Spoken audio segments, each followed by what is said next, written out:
Kenneth Fox is a professor of business, founding university director of conflict studies, and a senior fellow of the Dispute Resolution Institute at Hamline School of Law. He is also a 1975 through 76 Rotary Am-bassadorial Scholar to the University of, I'll mispronounce this, Liege, Belgium.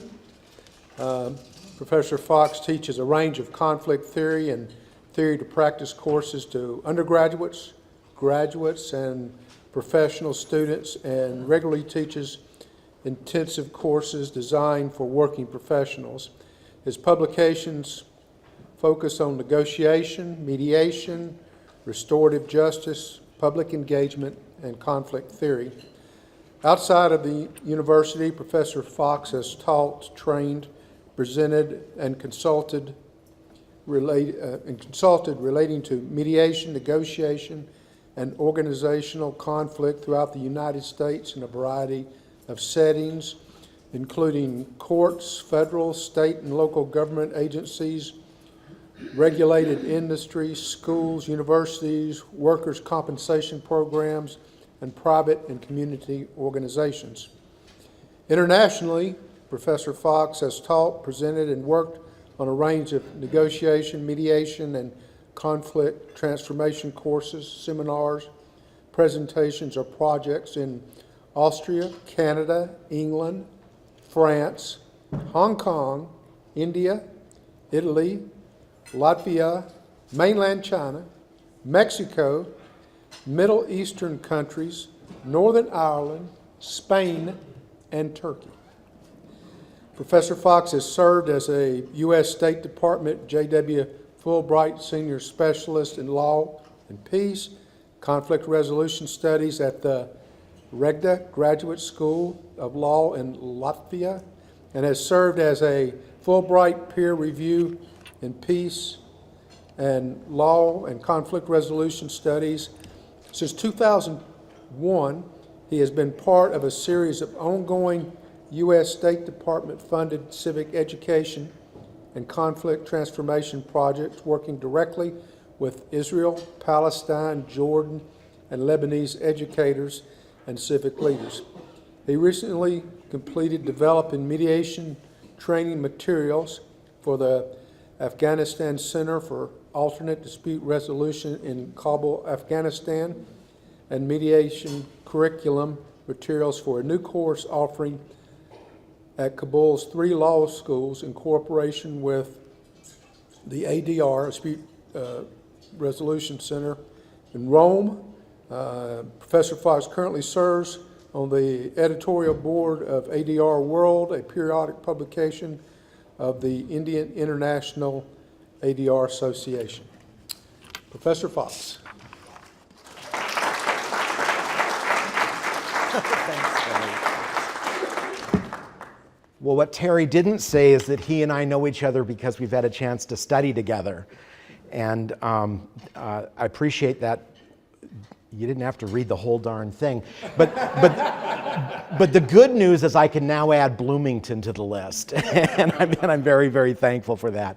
I'm mindful of your time. I know these midday meetings are squeezed in between very busy lives, so I'll try to keep my remarks kind of concise. I want to thank Terry for inviting me, and all of you, the Rotary Club, for including me in your program. I've worked with Terry for a couple of years now on an academic program where we work together, and I've just enjoyed it very thoroughly, and I really appreciate it, and he keeps me on my toes, as I'm sure he does for many of you. I'm honored to be invited to talk here because I have a very warm and long-standing connection with Rotary. Terry mentioned it. I was fortunate to be what is now called an ambassadorial scholar. Way back in the day, I think it was covered wagon scholar or something, to the University of Liege in Belgium. And even before that, I was a high school Interact member. And that's where I learned that if you got a haircut, you didn't tell people because they'd charge you $1 at the meeting. Or if you wore a new shirt, you didn't tell them it was new because they'd say that'll cost you $2 at a meeting. And that was sort of at least where I grew up, that was the way people collected their dues. And I found that quite enjoyable. Well, as Terry and I talked a little bit about what I might comment on today, there are a number of things that we covered, but I'll just talk about two things. One, my field of conflict studies, and then specifically a topic that kept coming up as we were having lunch a few weeks ago. Conflict studies is a field that cuts across all disciplines, and everyone in this room, I am confident, is a conflict professional. In order to be successful as a professional, in order to be successful as an engaged citizen, you need to have conflict skills. But often we don't take the time to think seriously about what we're doing and develop more intentionality. And the field that I am in sort of focuses on that. So in a law school setting, it might look like mediation or arbitration or what we call alternative dispute resolution. In the business school, we focus on organizational change management and how conflict arises in an organizational setting. In communities, we focus, and Terry mentioned, on things like restorative justice, working with police departments and courts and so on. And then in the broader society, we look at why are there things like, why do we have the Middle East conflict? Why did Northern Ireland unfold the way it did? We don't pretend to have the answers, but we do try to do, what we do try to focus on is deeper understandings of ourselves in relation to others as we work through conflict. And one of the things that stood out for me, at least about the Hamline program and what drew me from Oregon to Minnesota, was a recognition that conflict work is one side of a coin, and the other side of the same coin is community building.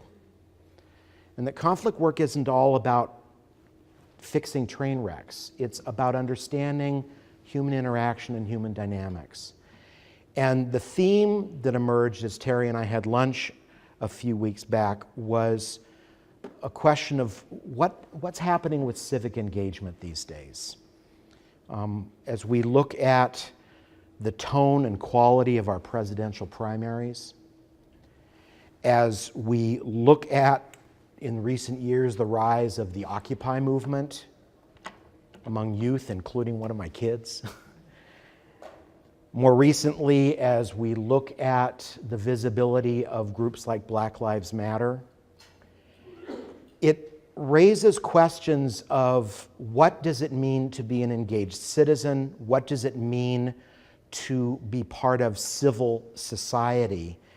And as Terry and I talked at lunch, we thought maybe that would be something worth taking just a couple of minutes to reflect on. So I'm going to just take a few minutes and talk a little bit about some of those themes. And as I think about these themes, I'm not an expert. I'm just trying to sort things out just the way all of you are. And many of you probably have much more expertise than I do in different aspects of this. But I come at this question of citizen engagement, this engaged citizen really, from a somewhat optimistic, I would like to think, optimistic perspective. One of the things that I have learned, and maybe many of you also, as I've traveled outside the US, I've come to appreciate that this notion of individualism, which some people might say leads to isolation in our society, it also makes space for plurality and diversity. It makes a space for very different people with very different worldviews and backgrounds to coexist in a pretty healthy way. And so when I think about citizen engagement, I'm sure not any different than you, I think of it as possibilities for us to continue to grow the American dream of what does it mean to, I don't know if we're still calling ourselves a melting pot or not. Maybe we're already melted, our fondue or whatever it is. But to think about ourselves as part of this very complicated whole, and to look at some of the things we read in the newspapers not as problems that have to be done away with, but as dimensions of a healthy society and how we can make society healthier. So a couple of things came up for me as I thought about this. The first is understanding the limits of debate and the need for dialogue.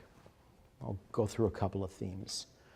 One of the things that I think we learn in school, and I at least see as I'm watching the news, is debates over who's right and who's wrong, and trying to convince people that my point of view is better than yours and you're making a terrible mistake. That kind of interaction works if you share certain central common beliefs, because then there's, if you think about like ice cream cones that overlap, at the top there's a little triangle that overlaps, sort of the common ground part. But I'm over here and I have part of my life and my way of thinking of the world that doesn't overlap with other people's life experiences. And so when we're dealing with differences in terms of civil society and civic engagement, we often look for common ground, which is a good thing. But as we increasingly recognize how diverse we are as a people and how we come from every corner of the globe with different life experiences, different worldviews, different ideologies, that notion of common ground, I think, needs to change a little bit. And to recognize that we may not find common ground in every important area. And so perhaps rather than constantly searching for common ground, it can be helpful to search for understanding.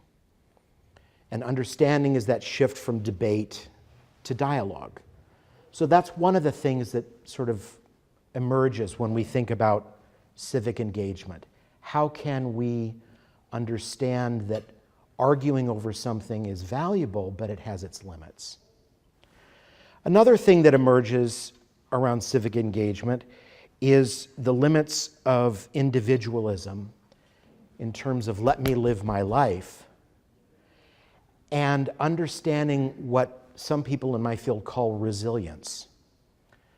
The ability to know myself but not be brittle, have flexibility. So when I encounter someone who has a different worldview than me, I can make room for them without feeling threatened. And so that's another theme that seems to emerge as we think about civic engagement.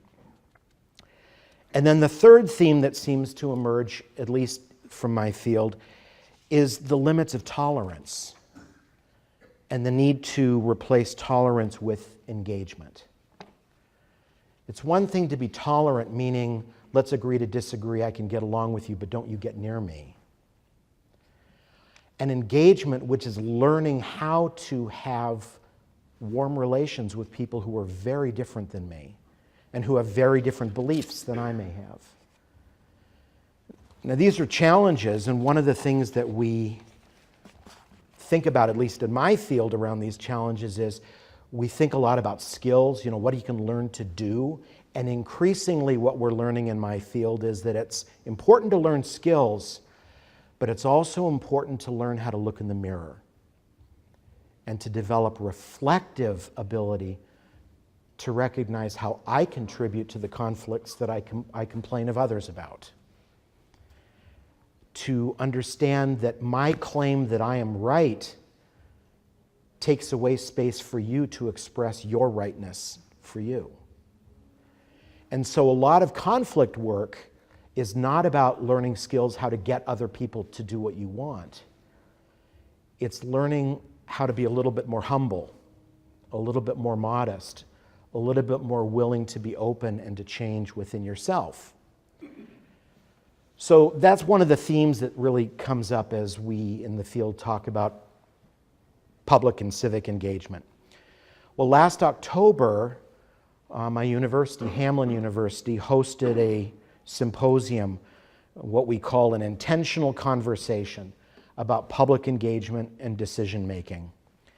And we talked about a lot of the stuff that I just outlined for you.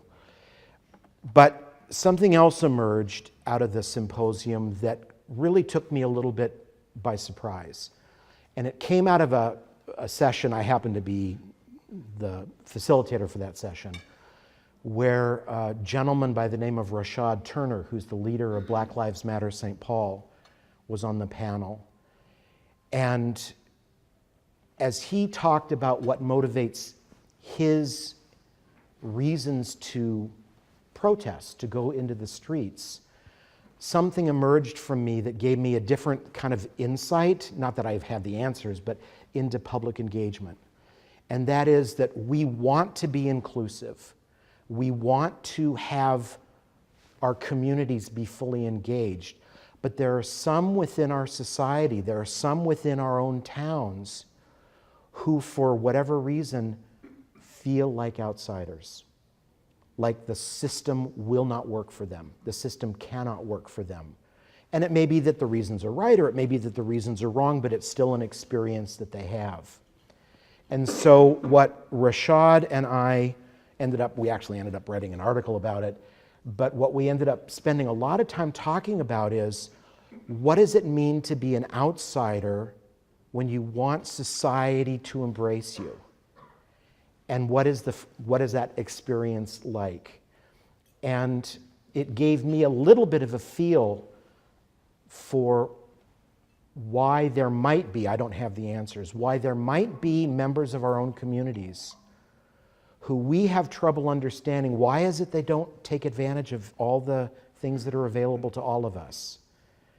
And for whatever reason, they may feel, whether it's for economic reasons or racial reasons or whatever, they feel disenfranchised.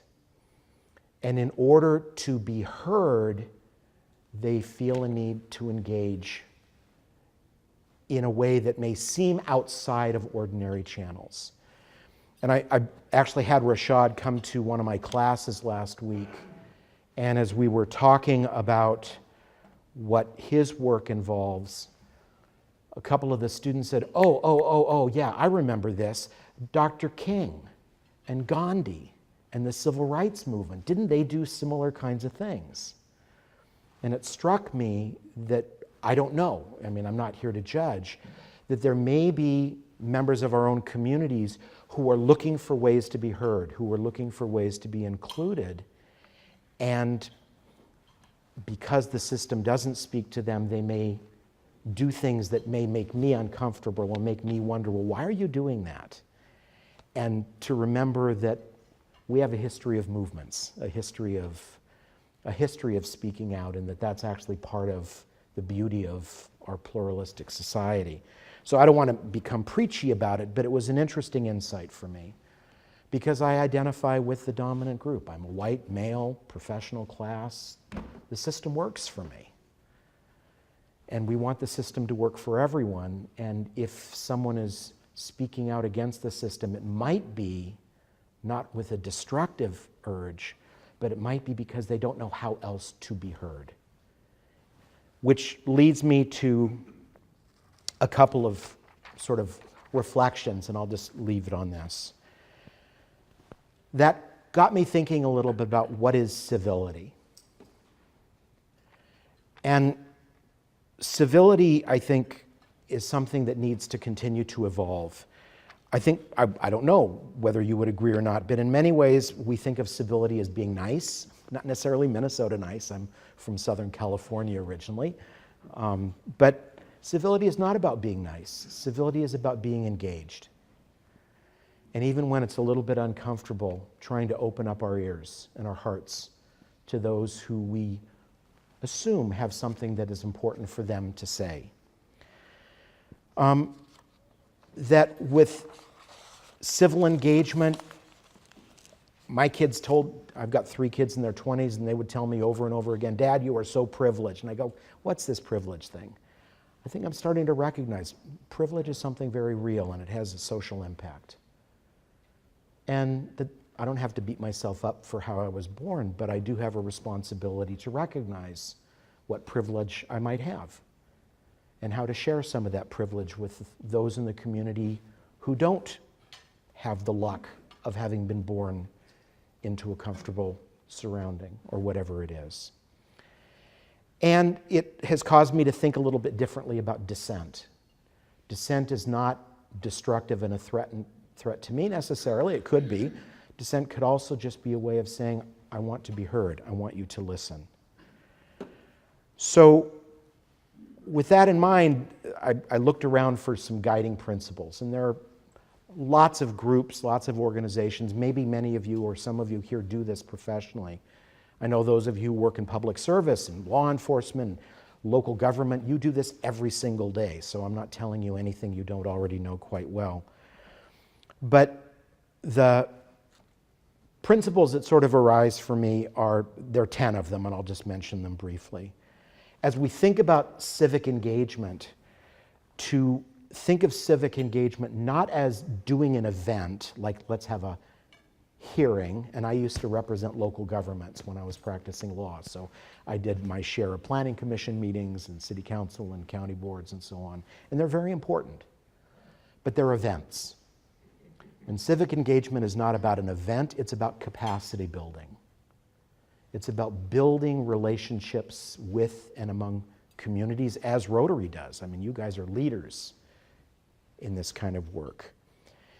And different ways to do capacity building include things that are very common sense, but sometimes we don't put them all together. Begin by listening. Stephen Covey has it in his 7 Habits. Understand first, then be understood. Listen before you speak. Very basic human principles. Attend to people's leading concerns. As we listen to others, don't prepare our response of what we're going to say. Try to understand what's their leading concern, what's driving them at this moment, as a way for communities to be more civically involved. Reach beyond the usual suspects. And I seem to recall from when I was practicing law, this was a big challenge for government leaders, and I applaud all of you and who do this work. You put out a notice, and I remember in the years I practiced law, I could tell you by name who was going to show up at what hearing depending on what the issue was. You got the dog bark guy, and you got the rundown car in the front yard guy, and all these different things. You'd get to know, but there are other people who may not have stepped forward. And are we doing what we can to reach beyond the usual suspects, to involve, to invite people to be engaged? Frame issues for deliberation rather than for decision. This is a little bit of a subtle one. We often ask questions that allow people to say yes or no. And if you say yes or no, then you get into a debate. But if you frame issues as an open question that invites different perspectives and understanding, we often hear things that are surprises, things that help us learn a little bit more and grow a little bit more. Provide the right type of information at the right time. Now, this is often the responsibility of as us or you as community leaders, to know when to get the information out ahead of things. So you're not always having to say, well, wait a minute, I can get it to you. Help people move beyond wishful thinking.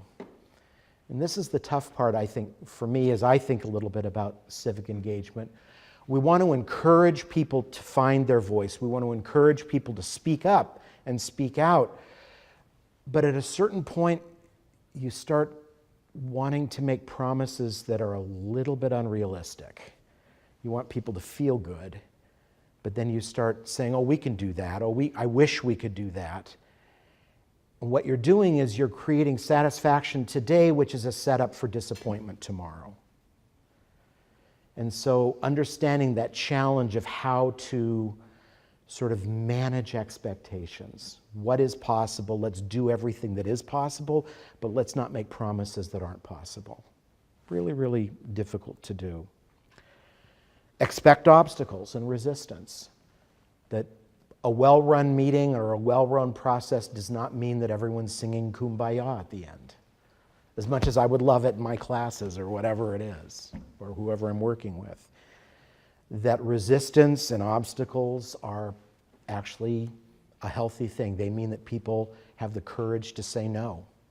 They have the courage to say something that they actually believe rather than just going along. The need to create multiple varied opportunities for deliberation and dialogue.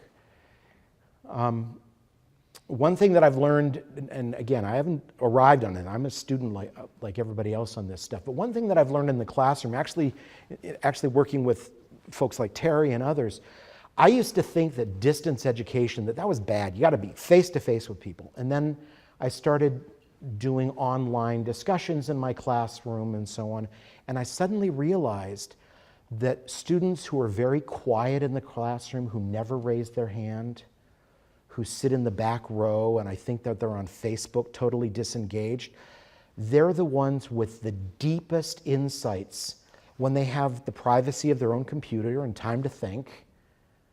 So face-to-face meetings are great, but maybe they're not the only way. And again, this is not new for anyone, but thinking creatively about different ways to engage people that are comfortable to the widest variety of people.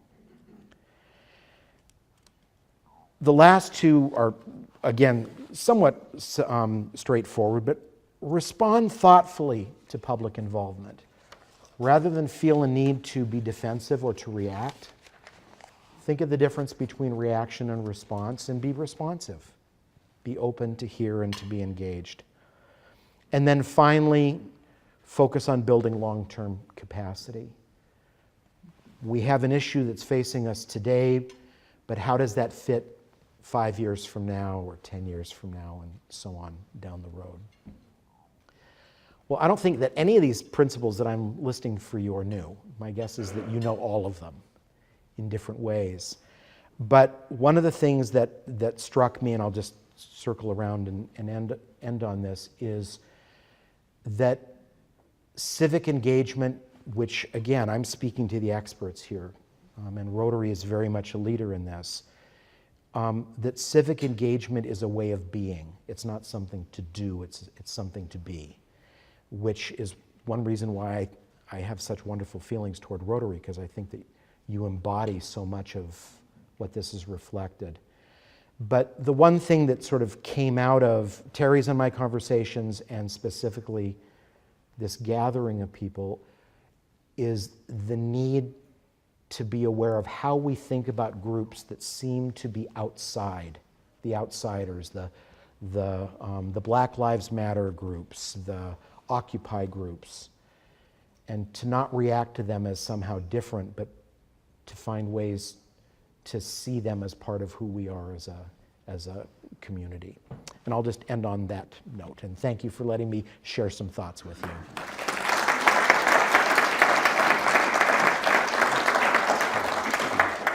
And Ken, are you available for questions Sure. later? Yeah. Sure. So don't sit down. Oh, okay. I take orders. So in appreciation for your speaking presentation today, a donation to End Polio will be made in your name to End Polio Now, which is a signature project of Rotary International. In the early 1980s, there were 400,000 cases of polio in the world each year, and Rotary decided to join with other organizations to lead the eradication of polio. We are so close to eradicating this devastating disease. We have had 11 cases in 2016, which compares to 22 cases last year in 2015. So success over polio will help fuel the energy for what people of the world can do when we work together. And here is a certificate, and here is a Rotary and Polio Now pin. Thank you very much. Thank you so much. Thank you. Thank you.